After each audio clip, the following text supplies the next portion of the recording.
Hello दोस्तों, कैसे हैं आप सभी लोग। दोस्तों, वर्धमान महावीर खुला विश्वविद्यालय ने प्री DLAD परीक्षा 2025 की जो एग्ज़ाम है वो 1 जून 2025 को इसने लिया था, जिसकी जो आंसर की है वो 11 जून 2025 को जारी कर दी थी और इसका परिणाम जो है 14 जून 2025 को वर्धमान महावीर खुला विश्वविद्यालय ने जारी कर दिया था। अब जो है इसकी काउंसलिंग शुरू हो चुकी है। दोस्तों, इसकी जो काउंसलिंग प्रक्रिया है वो लगभग स्टार्ट हो गई है, जिसकी जो डेट है 15 जून 2025 से 23 जून 2025 रखी गई है। इसकी जो काउंसलिंग है, फीस जो है वो 3000 रुपये रखी गई है। 3000 रुपये आप नेट बैंकिंग, ई मित्र या डेबिट कार्ड, क्रेडिट कार्ड या UPI से भी भुगतान कर सकते हैं, जो कि इस वीडियो में हम आगे देखेंगे कि कैसे इसकी काउंसलिंग करें, कैसे पेमेंट कटेगा, क्या क्या कॉलेज, कौन कौन से कॉलेज सेलेक्ट करने पड़ेंगे, कौन कौन से डिस्ट्रिक्ट सेलेक्ट करने पड़ेंगे। ये सारी चीज़ें हम इस वीडियो में देखने वाले हैं। प्रथम जो चरण अलॉटमेंट सूची जो जारी होगी वो 26 जून 2025 को जारी होगी और इसके बाद आपकी जो फीस की डेट है जो कि 13,555 रुपये है, जो कि आप लिस्ट में नाम आने के बाद आपको जमा करानी होगी। जो भी आपको कॉलेज अलॉट होता है, जो भी इंस्टीट्यूट अलॉट होता है, उसमें आपको ये फीस जमा करानी होगी। इसमें आपकी जो डेट है फीस जमा कराने की वो 26 जून 2025 से लेकर 2 जुलाई 2025 रखी गई है। अभ्यर्थियों द्वारा स्वयं उपस्थित होकर आवंटित अध्यापक शिक्षा संस्थान में रिपोर्टिंग जो करने की डेट है वो 27 जून 2025 से लेकर 3 जुलाई 2025 रखी गई है। बाकी जो भी डेट है ये आगे अपवर्ड मूवमेंट के लिए जो सारी डेट है वो दी गई है। 27 से लेकर 3 जुलाई है, लगभग किसी में 4 जुलाई है, जो कि ये संस्था द्वारा प्रमाणित करने के लिए है। उसके बाद जो कक्षा आरंभ करने की तिथि है वो 3 जुलाई से लेकर 2025 रखी गई है। अपवर्ड मूवमेंट की 4 जुलाई से रखी गई है। उसके बाद अपवर्ड मूवमेंट का जो परिणाम होगा वो 7 जुलाई को आएगा। अपवर्ड मूवमेंट के बाद जो संस्थान आवंटित होगा वो 7 जुलाई को होगा, 7 जुलाई से 9 जुलाई के बीच। तो चलिए दोस्तों, इस वीडियो को शुरू करते हैं। देखते हैं कि इस वीडियो में कैसे काउंसलिंग करनी है, कौन कौन से डिस्ट्रिक्ट आपको सिलेक्ट करने हैं, प्रेफरेंस कैसे देनी है, क्या क्या डॉक्यूमेंट आपको लगेंगे, क्या क्या इन्फॉर्मेशन आपको लगेगी, बैंक अकाउंट आपका कौन सा लगेगा और bank account number, IFSC code, ये कैसे भरना है। चलिए दोस्तों शुरू करते हैं। दोस्तों, BSTC 2025 के लिए काउंसलिंग फॉर्म यहाँ से हम स्टार्ट कर देंगे। ये VMO की ऑफिशियल वेबसाइट है। यहाँ पर आपको काउंसलिंग नंबर, जो कि आपके रिजल्ट जब आपने चेक किया था उसमें काउंसलिंग ID दी हुई है, वो आपको चाहिए होंगे। उसके बाद आपको रोल नंबर चाहिए होगा और आपका जो मदर नेम है वो आपको चाहिए होंगे। इसमें आपके डेट ऑफ बर्थ आपको फिल करनी है। डेट ऑफ बर्थ वही फिल करनी है जो आपका फॉर्म में है, वही फिल करनी है। और आपका जो मम्मी का नाम है वो जो आपके 10th की मार्कशीट में है वही आपको फिल करना है। उसके बाद हम प्रोसीड पर क्लिक कर देंगे। प्रोसीड पे क्लिक करने के बाद यहाँ पर आपको इन्फॉर्मेशन अपनी जो शो हो जाएगी, उसमें आपका नाम, माता का नाम, पिता का नाम, रोल नंबर, ये सारी चीज़ें शो हो जाएंगी। ये आपके रोल नंबर है, यहाँ पर आपका नाम है, फादर नेम है, मदर नेम है, डेट ऑफ बर्थ है, जेंडर है, क्वालिफिकेशन है, कैटेगरी है, सब कैटेगरी है और ये सारी चीज़ें दी गई हैं। यहाँ पर आपको जो है एक टिक मार्क दिया हुआ है, ये आपको टिक करके और प्रोसीड फॉर पेमेंट पर क्लिक करना है, ताकि आप इस पे पेमेंट वाले ऑप्शन पे पहुँच जाएंगे। तो आप इन्फॉर्मेशन अच्छे से चेक कर लीजिएगा। अगर कोई इन्फॉर्मेशन गलत है तो आप करेक्शन पैनल पर चले जाइए और वहाँ से करेक्शन करने के बाद आप वापस पेमेंट वाले ऑप्शन पे आ सकते हैं। तो चलिए दोस्तों शुरू करते हैं। दोस्तों, अगर आप मेरे चैनल पर नए हैं तो चैनल को सब्सक्राइब करिए और वीडियो को ज़्यादा से ज़्यादा शेयर करिए, ताकि जो बच्चे पास हुए हैं और जिनको काउंसलिंग करनी है उनको ये इन्फॉर्मेशन जल्दी से जल्दी प्राप्त हो और वो सही तरीके से अपनी काउंसलिंग फॉर्म भरवा सकें या भर सकें। अगर वो खुद से भरना चाहते हैं तो भी इस वीडियो की ज़रूरत पड़ेगी, अगर वो भरवाना चाहते हैं तो भी इस वीडियो की ज़रूरत पड़ेगी, क्योंकि हमें पता है कि अगर कोई इन्फॉर्मेशन हमें सही तरीके से मिल जाए तो हम अपना काम जो है वो सही तरीके से कर सकते हैं। तो चलिए दोस्तों शुरू करते हैं। इस पर प्रोसीड फॉर पेमेंट पे क्लिक करते हैं तो हम पेमेंट वाले ऑप्शन पर चले जाएंगे। दोस्तों, BSTC 2025 के लिए वर्धमान महावीर खुला विश्वविद्यालय ने काउंसलिंग शुरू कर दी है, जिसकी जो डेट है वो 15 जून से 23 जून 2025 रखी गई है। तो चलिए दोस्तों शुरू करते हैं। हम प्रोसीड फॉर पेमेंट पे क्लिक करेंगे और यहाँ से हम पेमेंट वाले ऑप्शन पर पहुँच जाएंगे। दोस्तों, अगर आप मेरे चैनल पर नए हैं और आपने अभी तक वीडियो को लाइक नहीं किया तो पहले वीडियो को लाइक करिए और चैनल को सब्सक्राइब करिए और बेल आइकन को दबाइए, ताकि आने वाली ऐसी ही नई वीडियो की नोटिफिकेशन आपको जल्दी से जल्दी प्राप्त हो और आप अपनी जो इन्फॉर्मेशन है वो जल्दी से जल्दी प्राप्त कर सकें। तो चलिए दोस्तों शुरू करते हैं।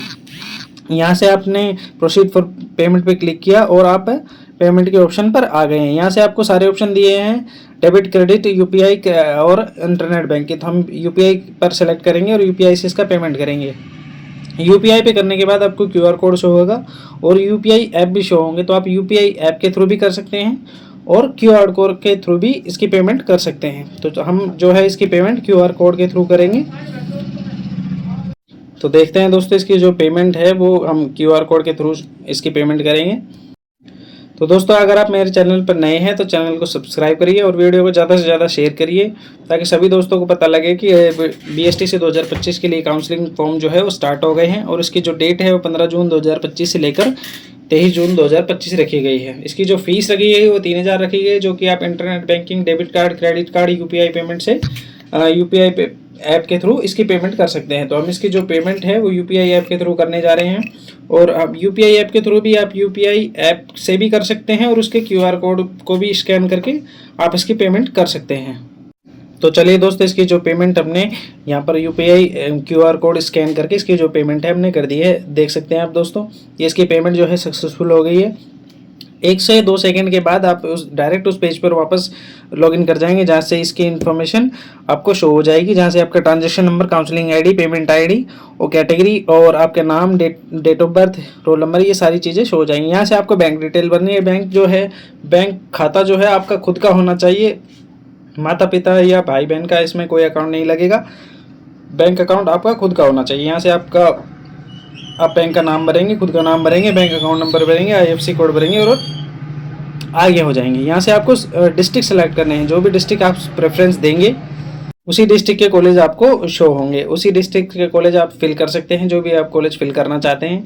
यहाँ पर लिखा हुआ है कि यदि भरे गए अध्यापक शिक्षा संस्थानों के विकल्प में किसी भी आपका सिलेक्शन नहीं होता है तो भरे गए जिले के किसी भी अध्यापक शिक्षा संस्थान में शामिल होने के लिए सहमत हैं। यानी कि आप जो भी डिस्ट्रिक्ट सेलेक्ट करेंगे और उसमें जो भी कॉलेज सेलेक्ट करेंगे, अगर आपका उन कॉलेजों में एडमिशन नहीं होता है तो जो भी डिस्ट्रिक्ट आपने सेलेक्ट किए हैं उनके किसी भी कॉलेज में आपका एडमिशन आप होने के लिए सहमत करते हैं। इस बात की सहमति इसमें दर्ज की गई है। तो यहाँ से हम कॉलेज के डिस्ट्रिक्ट सेलेक्ट कर लेते हैं, उसके बाद हम कॉलेज सेलेक्ट करेंगे।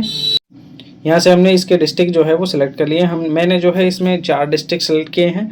आप ज़्यादा भी कर सकते हैं आपकी सहूलियत के हिसाब से, और आप लगभग जो सारे डिस्ट्रिक्ट हैं वो भी सेलेक्ट कर सकते हैं। लेकिन आप मेरी अगर राय माने तो आप अपने आसपास नज़दीकी कॉलेज अगर सेलेक्ट करना चाहते हैं तो नज़दीकी डिस्ट्रिक्ट ही आपको सेलेक्ट करनी चाहिए। अगर आप कहीं भी एडमिशन लेना चाहते हैं तो सारे डिस्ट्रिक्ट सेलेक्ट कर सकते हैं। उसमें आप प्रेफरेंस दे सकते हैं। ऊपर जो भी आप प्रेफरेंस देंगे सबसे ऊपर वो आपके नज़दीकी होना चाहिए। उसके बाद आप 2, 3 नंबर, 4 नंबर पे किसी भी डिस्ट्रिक्ट को रख सकते हैं। तो यहाँ से डिस्ट्रिक्ट सेलेक्ट करने के बाद हम कॉलेज सेलेक्ट करेंगे। जैसा कि आप देख सकते हैं दोस्तों, मैंने 3 डिस्ट्रिक्ट सेलेक्ट कर लिए हैं और इसमें आप ज़्यादा भी कर सकते हैं, तो इसमें एक और कर देते हैं हम। और आप दोस्तों अगर मेरे चैनल पर नए हैं तो चैनल को सब्सक्राइब करिए, वीडियो को ज़्यादा से ज़्यादा शेयर करिए, लाइक करिए।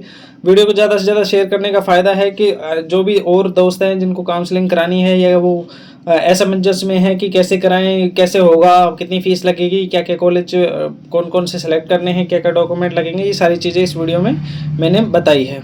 तो ये ज़्यादा से ज़्यादा अपने दोस्तों को शेयर करिए और वीडियो को ज़्यादा से ज़्यादा लाइक करिए, चैनल को सब्सक्राइब करिए और बेल आइकन को दबाइए ताकि आने वाली नई वीडियो की नोटिफिकेशन आपको जल्दी से जल्दी प्राप्त हो। ये मैंने 4 डिस्ट्रिक्ट यहाँ पर सेलेक्ट कर दिए हैं। उसके बाद हम कॉलेज सेलेक्ट करेंगे।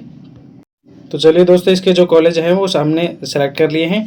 लगभग जो भी हमें कॉलेज चाहिए तो वो हमने सेलेक्ट कर लिए हैं। इसमें भी और हम देख सकते हैं कि आपको जो भी कॉलेज सेलेक्ट करने हैं वो आप यहाँ से शो हो जाएंगे। जैसे ही आप डिस्ट्रिक्ट का नाम ऊपर लिखेंगे, जैसे मैंने जयपुर लिख रखा है, ऐसे ही आप डिस्ट्रिक्ट का नाम ऊपर लिखेंगे तो यहाँ से आपको कॉलेज शो हो जाएंगे। जयपुर के जितने भी कॉलेज हैं वो शो हो जाएंगे।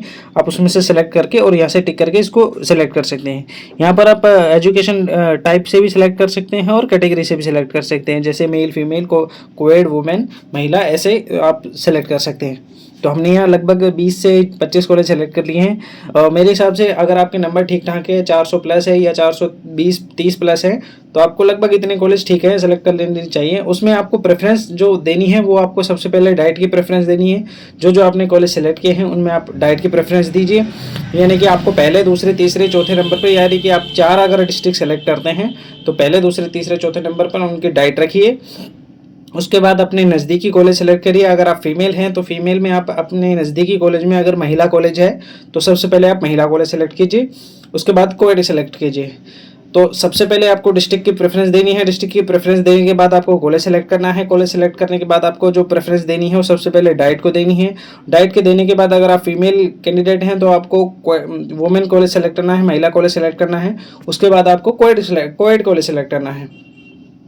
और को एजुकेशन कॉलेज सेलेक्ट करने के बाद आपको लगभग मेरे हिसाब से सभी कॉलेज सेलेक्ट हो जाएंगे, क्योंकि 20 से 25 कॉलेज बहुत सफिशिएंट एक नंबर है कि आपका अगर जो एग्ज़ाम में नंबर है वो 400 प्लस 420 प्लस है, तो आपको 20 से 25 कॉलेज सफिशिएंट कॉलेज हैं, आपका नंबर उसमें पड़ सकता है। जहाँ तक मुझे लगता है कि आप सबसे पहले अगर आपके 420 प्लस नंबर हैं और आप SC ST OBC कैटेगरी से बिलोंग करते हैं, तो सबसे पहले आप डाइट सेलेक्ट कीजिए। जो भी डिस्ट्रिक्ट आप सेलेक्ट करते हैं तो उसमें आपको 1 2 3 4 नंबर पे डाइट सेलेक्ट कीजिए। उसके बाद आप अपनी सहूलियत के हिसाब से कॉलेज सेलेक्ट कीजिए। सहूलियत का मतलब है कि आपके नज़दीकी कॉलेज सेलेक्ट कीजिए। नज़दीकी में भी आप अगर फीमेल कैंडिडेट हैं तो महिला कॉलेज सेलेक्ट कीजिए, और अगर मेल कैंडिडेट है तो अपनी सहूलियत के हिसाब से आप आसपास के कॉलेज सेलेक्ट कीजिए, ताकि आपको आने जाने में समस्या ना हो। आप उस रूट के हिसाब से भी अपने कॉलेज देख सकते हैं, जैसे कि अगर आप जहाँ पर आपका घर है वहाँ से आपके डायरेक्ट जो ट्रांसपोर्टेशन सुविधा है वो कौन से कॉलेज के लिए जाती है, इस हिसाब से भी आप कॉलेज सेलेक्ट कर सकते हैं। अगर आप दूर का कॉलेज सेलेक्ट करेंगे तो आपको आने जाने में समस्या होगी। आने जाने का मतलब है कि आप डेली रेगुलर क्लास नहीं ले पाएंगे, और अगर आप क्लास नहीं ले पाएंगे तो अच्छे से पढ़ाई नहीं हो पाएगी और एग्ज़ाम में आपको दिक्कत का सामना करना पड़ सकता है। तो जो कॉलेज की प्रेफरेंस है, जैसे मैंने बताई, पहले डिस्ट्रिक्ट की प्रेफरेंस दीजिए, डिस्ट्रिक्ट सेलेक्ट करके फिर उनके कॉलेज सेलेक्ट कीजिए, उनकी प्रेफरेंस दीजिए। प्रेफरेंस में आपको सबसे पहले डाइट रखनी है। डाइट के बाद आपको महिला कैंडिडेट है तो महिला कॉलेज सेलेक्ट करना है। उसके बाद आपको अपने आसपास से नज़दीकी कॉलेज सेलेक्ट करने हैं। उसके बाद आप जो भी आप चाहें वो कॉलेज सेलेक्ट कर सकते हैं। तो चलिए दोस्तों, हमने जो कॉलेज है वो सेलेक्ट कर दिए हैं, इसकी प्रेफरेंस भी रख दी है। अब हम यहाँ से, इसमें एक ऑप्शन होता है ऑल राजस्थान का, उसको आपको नो करना है। अगर आपको राजस्थान में कहीं भी एडमिशन चाहिए तो यस करिए, और वरना नो करके और नेक्स्ट पे नेक्स्ट पे क्लिक करेंगे तो आपको फॉर्म का जो है प्रीव्यू आ जाएगा। यहाँ से आपकी डिटेल होगी, नाम, नंबर, मोबाइल नंबर, नाम, रोल नंबर और counselling ID, father name, mother name, date of birth, ये सारी चीज़ें होंगी, अकाउंट नंबर, ये सारी चीज़ें होंगी। इसको अच्छे से चेक कर लीजिए। अगर ये गलत है तो आप वापस जाके इसको डिटेल को सही कर सकते हैं। उसके बाद आप देखेंगे कि आपकी जो कॉलेज प्रेफरेंस है वो आपको नीचे दिखाई देगी। आप जो है इसके फॉर्म को जो अच्छे से प्रीव्यू कर लीजिएगा। आप एक बार चॉइस को लॉक कर देंगे तो उसमें आप करेक्शन नहीं कर सकते हैं। एक बार आपकी कॉलेज प्रेफरेंस लॉक हो गई तो आप उसमें करेक्शन नहीं कर सकते। मैं बार बार कह रहा हूं कि आप उसमें करेक्शन नहीं कर सकते हैं, इसका विशेष ध्यान रखिए दोस्तों। प्रीव्यू को अच्छे से चेक करिए, कौन से कॉलेज आपने सेलेक्ट किए हैं, कैसे प्रेफरेंस दी है, और कौन से डिस्ट्रिक्ट आपने सेलेक्ट किया है उसकी कैसे प्रेफरेंस दी है। अगर आप ऊपर नीचे कुछ करना चाहते हैं तो अभी कर सकते हैं। चॉइस लॉक होने के बाद आप 1% भी इसमें करेक्शन नहीं कर सकते हैं दोस्तों, इस बात का विशेष ध्यान रखिए। और दोस्तों यहाँ से आपको यहाँ टिक करके और लॉक चॉइस कर देना है। लॉक चॉइस करने के बाद आपकी जो कॉलेज चॉइस है वो लॉक हो जाएगी। उसके बाद आप करेक्शन नहीं कर सकते। एक तरीके से आपका फॉर्म जो है काउंसलिंग फॉर्म वो सबमिट हो गया है। अब जो है आप यहाँ से चॉइस लॉक करेंगे तो यहाँ से आपको आपका फॉर्म दिखाई देगा। ऊपर जो ऑप्शन है क्लिक है टू प्रिंट का, यहाँ से आप प्रिंट ले सकते हैं। प्रिंट में आप PDF में भी सेव कर सकते हैं और आप डायरेक्ट प्रिंट भी ले सकते हैं। अगर आप खुद काउंसलिंग कर रहे हैं तो PDF सेव कर लीजिए, जैसे इसमें PDF मैंने ऑप्शन दिखाया कि PDF सेव कर सकते हैं। तो दोस्तों वीडियो को ज़्यादा से ज़्यादा शेयर करिए, लाइक करिए और चैनल को ज़्यादा से ज़्यादा सब्सक्राइब करिए, ताकि आने वाली नई वीडियो की नोटिफिकेशन आपको जल्दी से जल्दी प्राप्त हो, और जल्दी से अपना काउंसलिंग फॉर्म भर दीजिए दोस्तों। थैंक यू दोस्तों।